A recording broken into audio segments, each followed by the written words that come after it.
जय हिंद दोस्तों, मैं धर्मेंद्र कुशवाहा आप सभी का स्वागत करता हूं इस चैनल पे।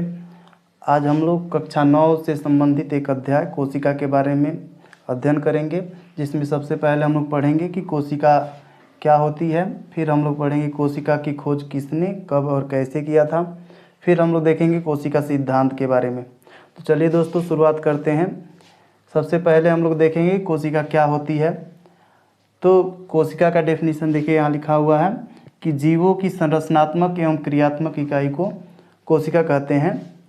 फिर देखिएगा, इस संरचनात्मक तथा क्रियात्मक का क्या मतलब होता है।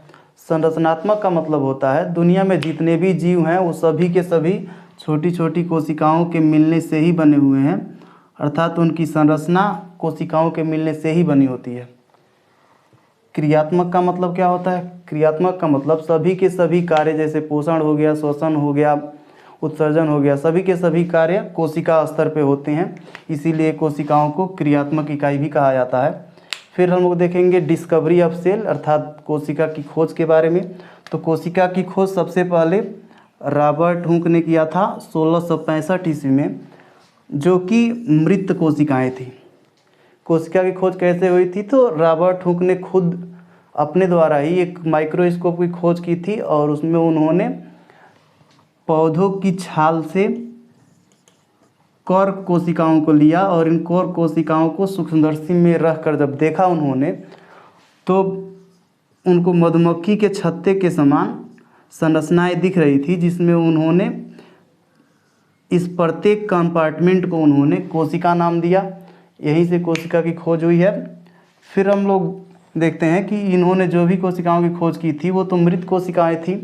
तो जीवित कोशिकाओं की खोज किसने किया था, तो जीवित कोशिकाओं की खोज सबसे पहले एंटोनी वॉन लीवेनहॉक ने किया था।